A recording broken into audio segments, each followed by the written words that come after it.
Bitter criticism with my old Samsung A12. I fixed it. I mean, I sent it to the. I sent my cell phone to the technical assistance, and let me tell you, it feels fine. I mean, I can compare our Huawei cell phone with the Samsung one.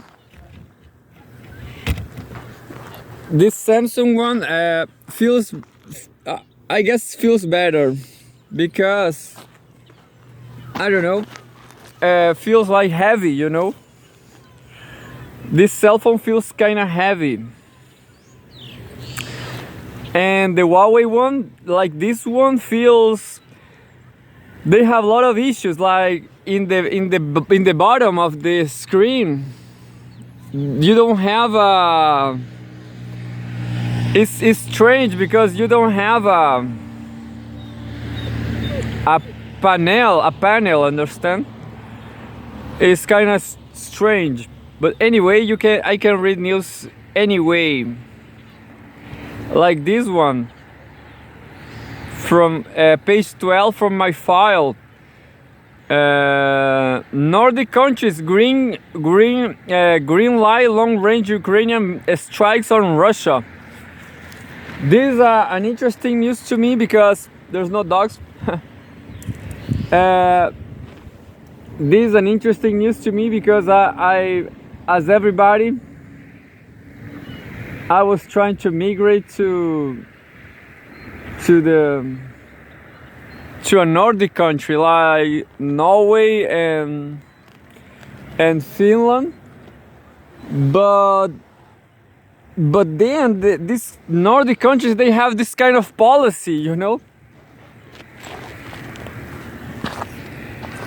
I free my dogs because they are not getting so stinky. Yesterday, Mursi, in fact, she got stinky, but it's not that, in my opinion, it's not that bad as it was, as it used to be. So Mursi is not so stinky nowadays. Well, a problem with this cell phone is that you cannot change the wide lane, the wide lens.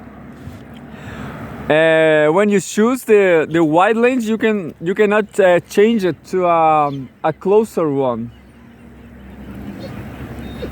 But anyway, I just started reading this news yesterday. Nordic countries green light long-range Ukrainian strikes on Russia. There is no problem with using the weapons provided to attack Russia in self-defense. It will be hypocritical to send weapons that cannot be used, he said, as quoted by Nikkei News Agency. Yeah, you know, thinking better. I guess this is true. Milo is over there.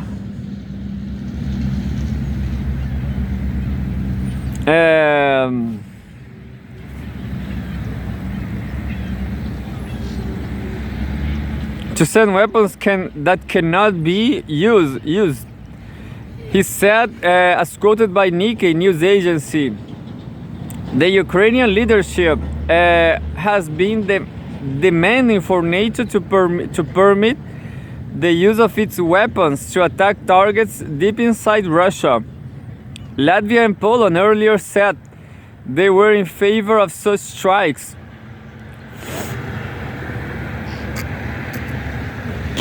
A lot of garbage is happening.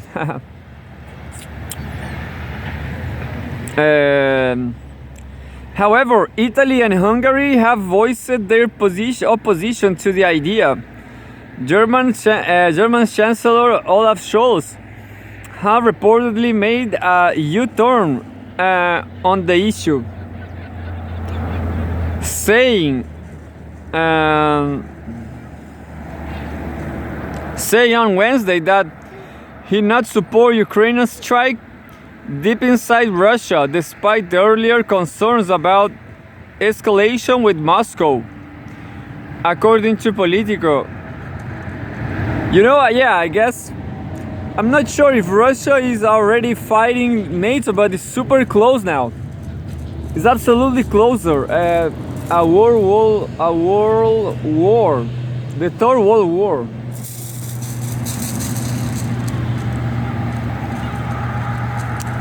My dogs just they try to go over there. My dogs like.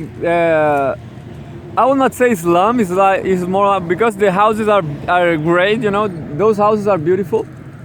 Not like in slums. I'm sure they didn't pay nothing for the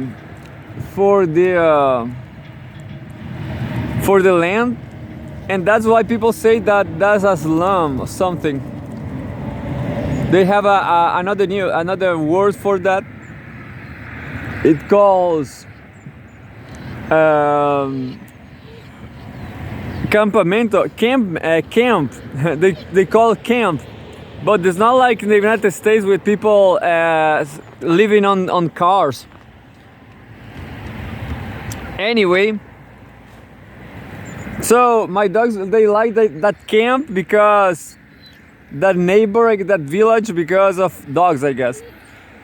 Anyway, Russian President Vladimir Putin said on Tuesday that Kiev Western backers need to understand that long-range strikes on Russian territory using weaponry they have supplied will represent a conflict escalation and lead to serious consequences. Absolutely. You know, this is going too far for Russia, you know, the expansion of NATO,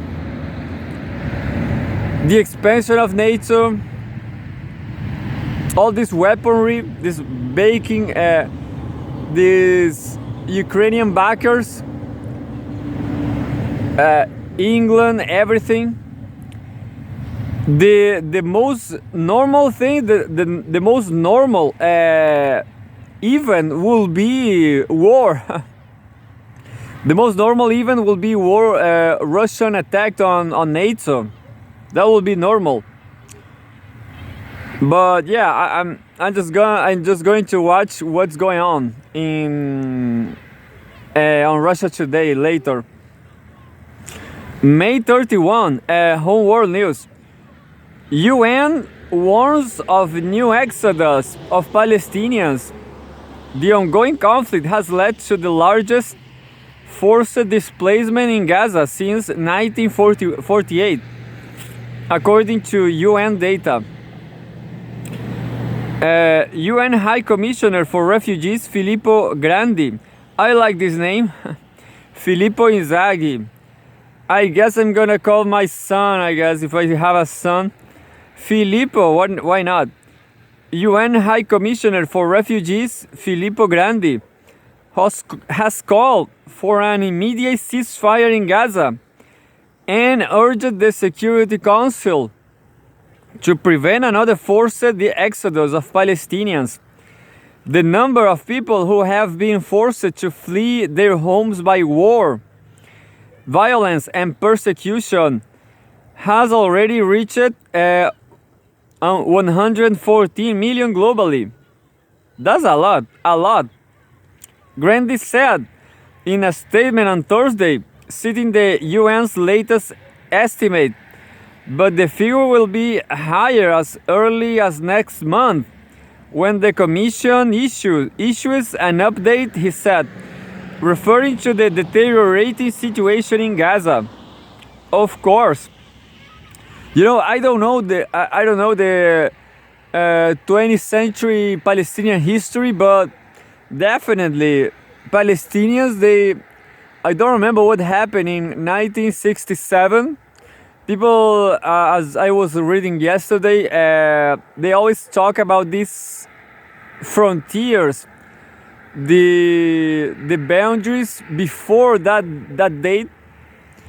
I don't remember what happened that time. I mean, I was not there, but you got it. Israel invaded and took a lot of lands by that time. More than 800,000 Palestinian refugees have fled Rafah, near Gaza's border with Egypt, since the Israeli forces began launching targeted raids in the city earlier this month. According to a UN estimate, Rafah hosted around 1.4 million Palestinian refugees displaced from other areas of the enclave. The Israel Defense Forces issued evacuation orders for parts of the city as it sent tanks and troops into its eastern neighborhoods, forcing civilians to flee to robust areas that were previously bombed. Grandi warned of this is just like the animation from Spanish news media. This is an animation showing all this.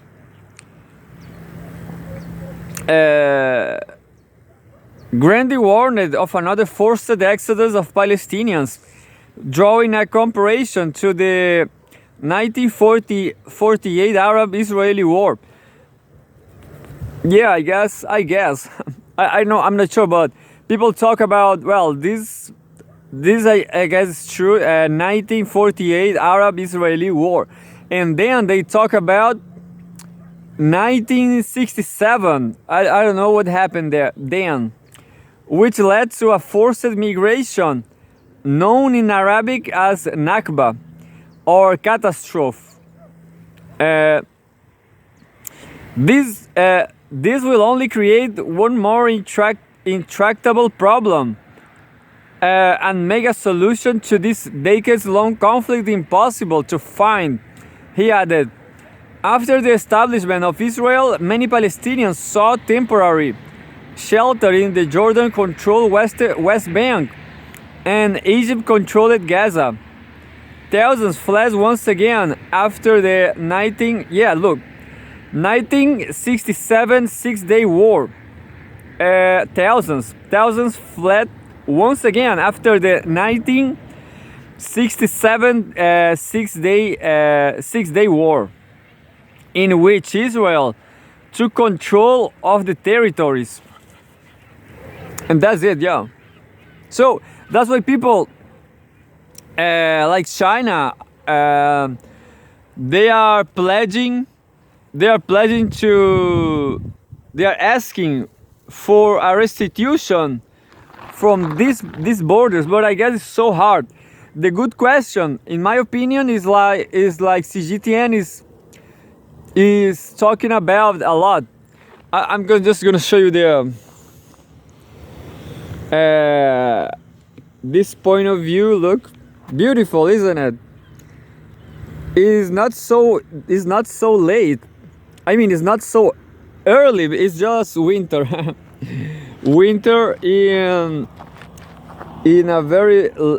a great latitude country, and Tommy is there because he's dangerous. Huh, Tommy? I'm sorry, buddy. I mean, you're not dangerous to me, Tommy. Yeah.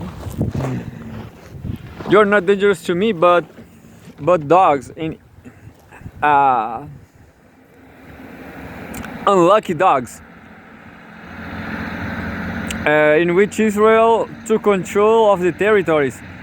The current Israel-Hamas war has driven more than 1.8 million Gazans, a lot, 1.8 million Gazans from their homes, the largest forced displacement of Palestinians since 1948, according to the UN. Yeah, these people were living in Israel, in Palestine, for hundreds of years, and suddenly they have to leave. Anyway,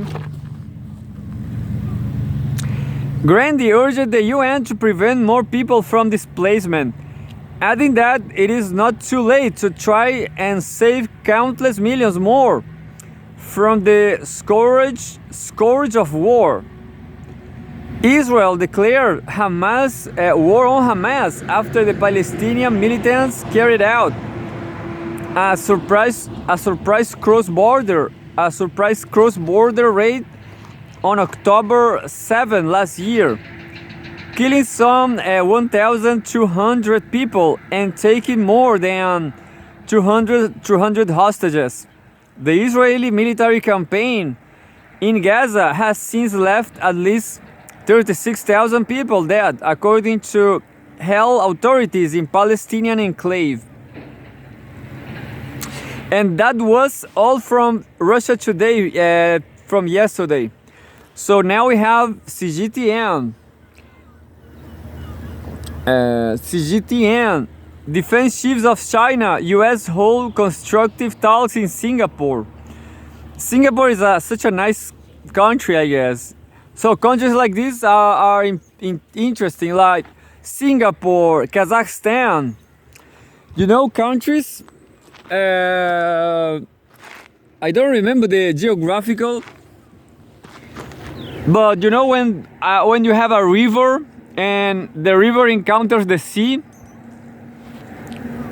well, that's it. The encounter between the river and the sea, that's definitely a nice place. You have a lot of activity going on there. I don't remember the geographical name, but definitely Singapore is the encounter of West and East. Is the encounter of capitalism and China. I would not say communism, unfortunately, but socialism. I don't remember the name now. Anyway, the encounter of the river and the sea. I forgot. It's a nice name. It's a nice concept. Defense chiefs of China, US hold constructive talks in Singapore. I guess I will remember in any moment. May 31, 2024, CGTN. Chinese Defense Minister Dong Hong on the Central talks walks out after a bilateral meeting with U.S. Secretary of Defense Lloyd Austin on the sidelines of the 21st Shangri-La Dialogue and the Shangri-La Hotel in Singapore.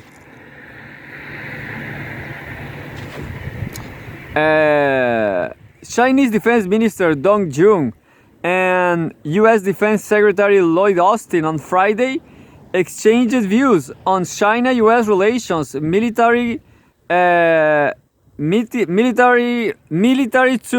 ties, the Taiwan question, the South China Sea issue, the Ukraine crisis, and the Palestinian-Israeli conflict. Dong and Austin held talks on the sidelines of the Shangri-La Dialogue, Asia's annual Defense and Security Forum in Singapore on Friday afternoon in the first in-person meeting between Chinese and U.S. defense chiefs since November 2022.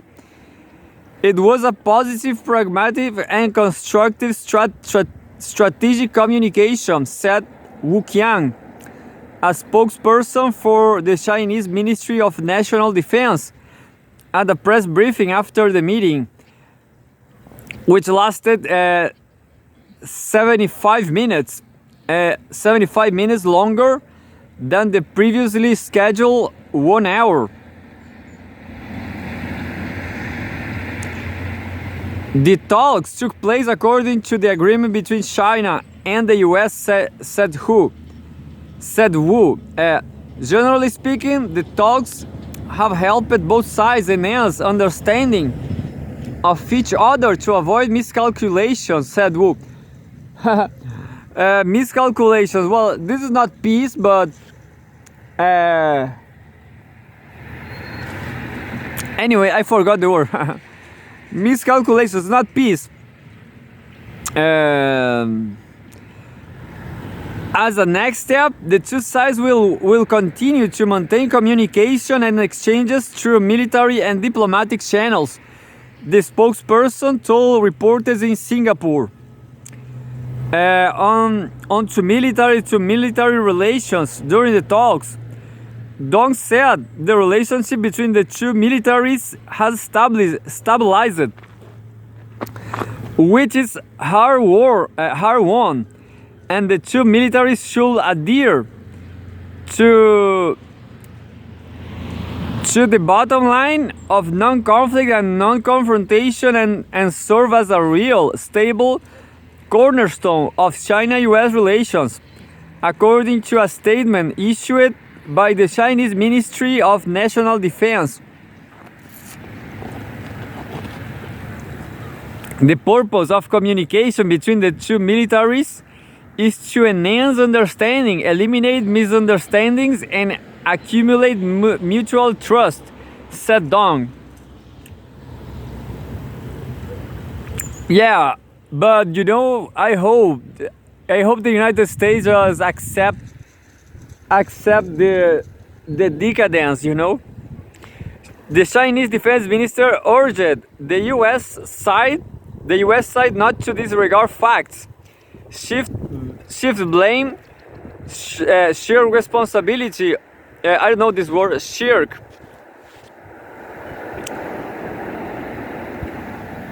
Shirk will be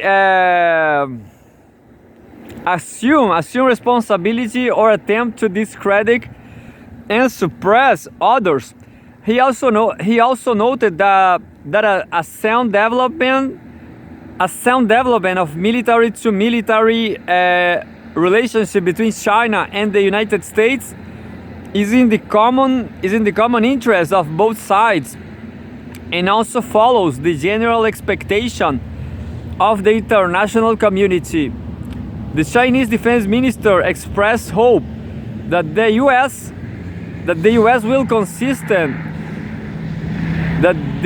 will be consistent in its words and deeds, act in the same direction as the Chinese side, and effectively implement the common understanding reached by the two heads of state. Both sides should adhere to the principles of peace, stability, and trust. Strengthen exchanges, take responsibility, and promote exchanges, so as to explore a way for the two militaries to get along with each other that is in line with their mutual interests and meets the expectation of the rest of the world, said Dong. Yeah, but yeah, it was not so interesting news because was kind of, I don't know. The Taiwan question was kind of institutional, yeah. CGTN is too institutional to me. On the Taiwan question, the Chinese defense minister stated China's solid position on the Taiwan question. Dong said the Taiwan question is an utterly internal affair for China, in which external forces have no right to interfere. In comments referring to the US side sending congratulations and a delegation when Lai Ching-te assumed the role of the Taiwan region's new leader weeks ago. What the US has done seriously violates the One China principle and the three China-US joint communiques, breaches in its commitments, and sends a seriously wrong signal to Taiwan independence. Separatist forces said, he said, the Chinese side is resolutely opposed to this. Dong urged the US to correct its wrongdoing, abide by the One China principle, and not to assist Taiwan independence with force in any way. On the South China issue, well, this article get better. It's getting better. China opposes the deployment of a mid-range missile system by the US in the Philippines under the excuse of military exercises. Dong told Austin during the talks that poses a substantial threat to regional security, he said. Dong said the Philippines' faithless and provocative acts on Renaihiao are closely related to instigation and support from external forces. China will continue to resolve differences through consultations on an equal footing on the basis of commitments being honored, but will not condone intensified provocative acts, he said. On the Ukraine crisis, this article is great. Dong said China will continue to promote peace talks and play a constructive role in the Ukraine crisis, but firmly opposes the shifting of blame or doing of responsibility by the US side. China has always maintained an objective and impartial position and has been promoting a political settlement to the crisis, he said. The Chinese side has honored its commitments, refrained from supplying weapons to the two sides in the conflict. And exercised strict control over the export of dual-use items in accordance with law, he said. Well, China is doing all China is a role model for the world. If you have an existential quest, if you don't know what to do in the world right now, China is the best role model. Look, they are doing all fine. On Middle East tensions, Dong also urged the US to abandon double standards and play a positive role in bringing peace back to the Middle East region. He noted that the worsening humanitarian catastrophe in the Palestinian-Israeli conflict has caused strong dissatisfaction among people all over the world. China and a vast majority of countries have been actively promoting a ceasefire, Dong said, urging the US to show its responsibility as a major country through practical actions. This article was great from CGTN. The name of this article is Defense Chiefs of China-US hold constructive talks in Singapore. But I will call this article or this whole video, I will call CGTN China geopolitical position, I guess, something like that. China is a role model, yeah. China is a role model for the world, yeah. What a strong headline, isn't it? China is a role model for the world. Trump found guilty on all charges in Bush money trial. In Hush money trial. May 31, CGTN. Former US President and Republican presidential candidate Donald Trump leaves the courtroom after he was convicted in a criminal trial at Manhattan Criminal Court in New York City on May 30, 2024. A jury in New York City on Thursday found former US President Donald Trump guilty on all charges in a hush money case. Trump, 77, was found guilty of all 34 felony counts of falsifying falsifying business records in a bid to hide a hush money payment of 1,030,000 to porn star Stormy Daniels in 2016, shortly before the presidential election. You know, I don't care about this. Trump, if Trump likes I don't know, beautiful women, it's his problem. It's a problem, you know. It's his problem, not mine. But if Trump can be a good president, good for him. Political murders on the rise ahead of Mexico's election. And what else? The ride is a pussy ride. The pussy ride. I will write a book called The Pussy Ride. How the far right is a pussy nowadays in 2024. Because they are avoiding war, you know. They are saying no, this Atlanticist people, they liberal people, Atlanticists, they are doing war, and that's so bad. back in the 45, in the 30s, Germany was a very strong far right war. Yeah. So I really don't remember when the right was so pussy.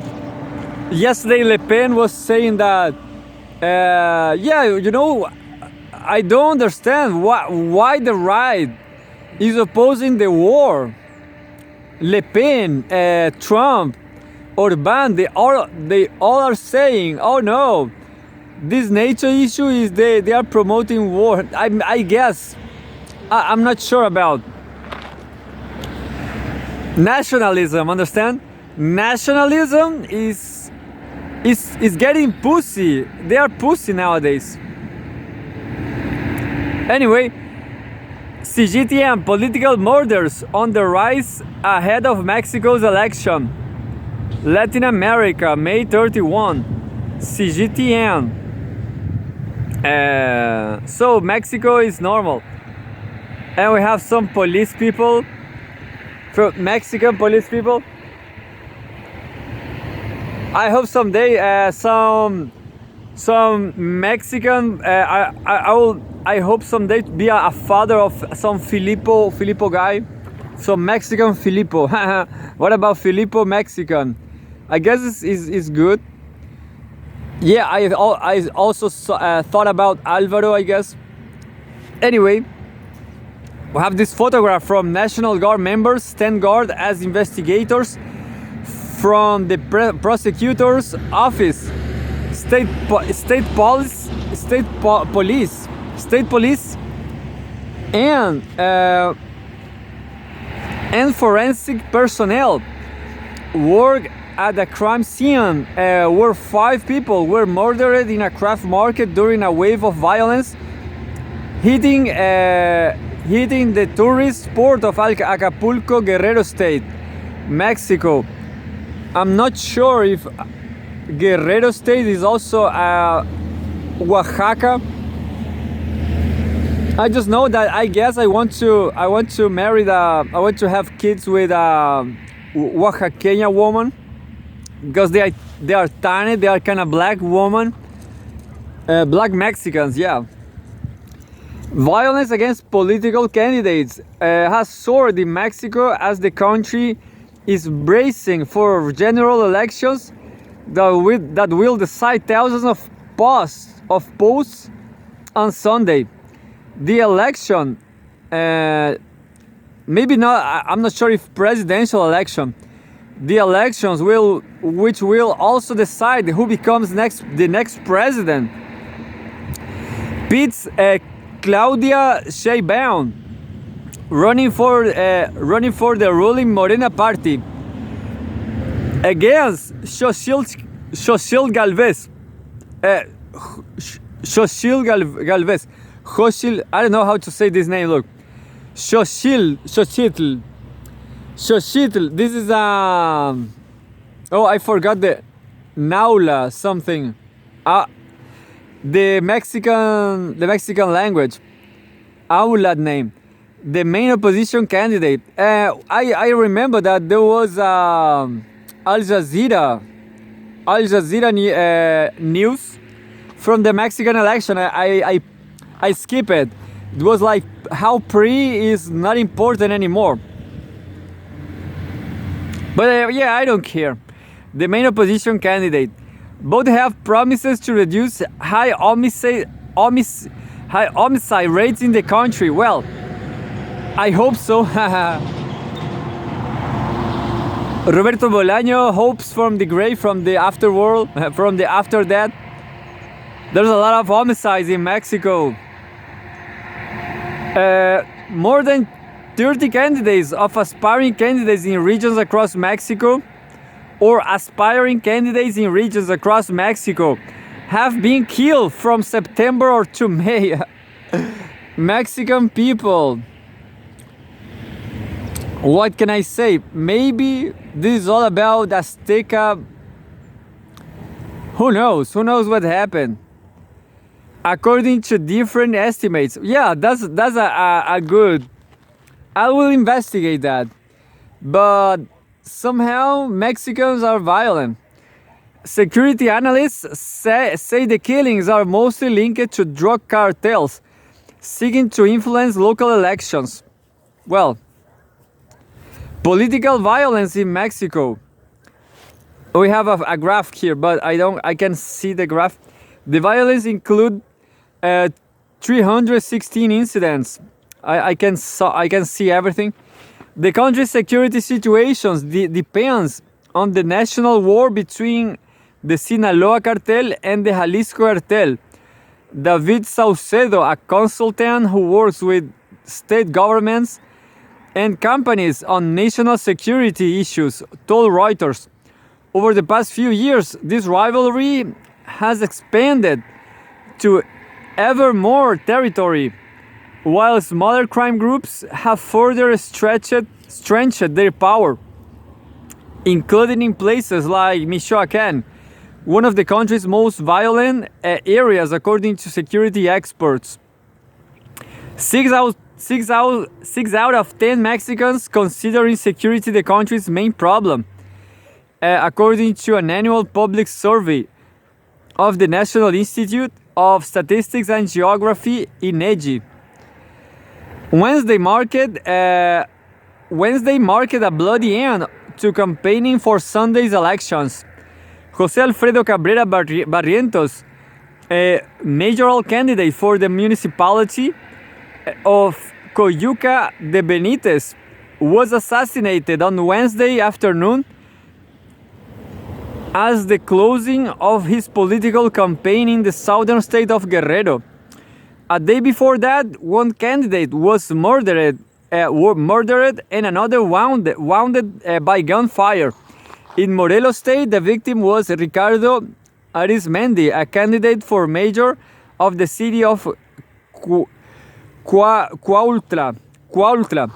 You know, I don't like this language. I don't remember the name of this Mexican language, but I don't like it. It's hard to pronounce, you know? It's terrible. Look, Cuautla. What the hell? In Jalisco State, candidate Gilberto Palomar, who was running for mayor of the Encarnación de Díaz municipality, and two of his aides were shot inside a home. Mexico. This election campaign has seen the highest number of violence incidents reported against candidates according to the risk consultancy in Integralia. A recent Integralia report counted 560 incidents, way above the previous high of 389 during the last presidential election, even if the number of murdered candidates is slightly below the 2021 gubernatorial elections. gubernatorial elections.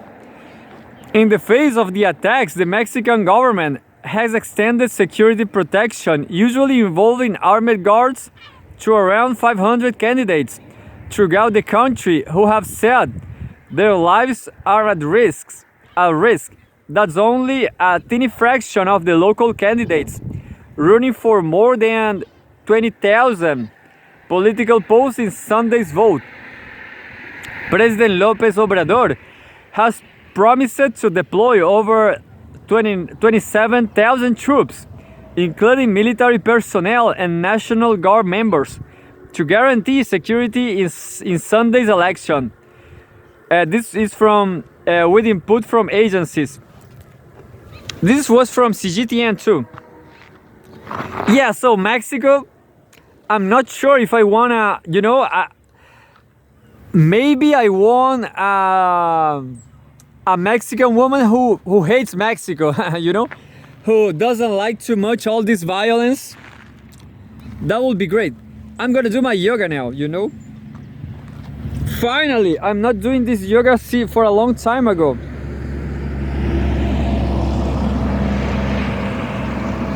I'm just trying to see any music. The first music I'm gonna see. Such a funny election, look.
viciously, quietly away.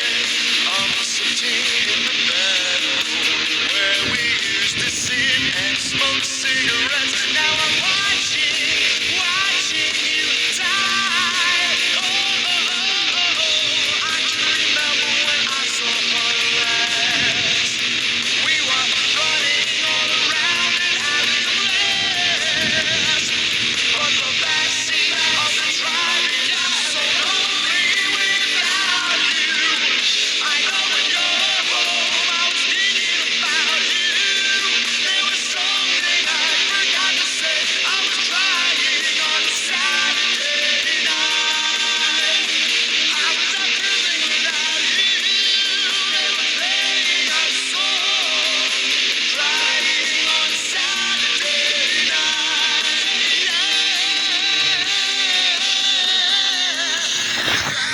I'll keep doing that yoga, but I guess I have an insight doing that. Cartel drug people, they make a lot of money, so it's the way of life they have. And well, nobody is saying that they will, and how they make so much money by selling to the states, of course. American people, they take a lot of drugs,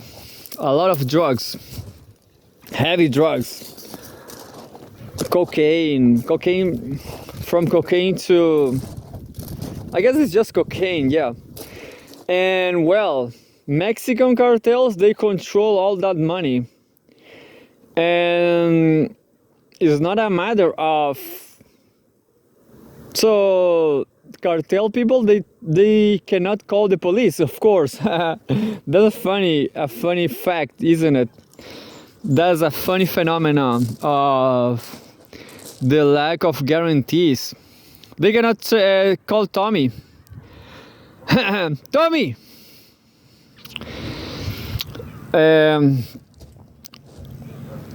And that's the problem. I'm not saying that drug is a problem. Maybe people, definitely, people who take a lot of drugs, they have a problem.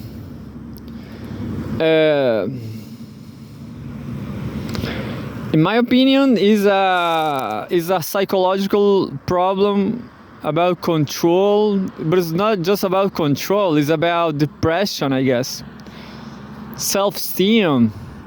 I don't know what else. Drugs, definitely. It should be clean. And I don't know what else. Just waiting for the 47. And that's it. So as they cannot call for a guarantor like the state, they are always... Tome aqui! They are always fighting each other, because it's not just one cartel, understand? There's many cartels, because it's a good business. And that's it. It's just savagery.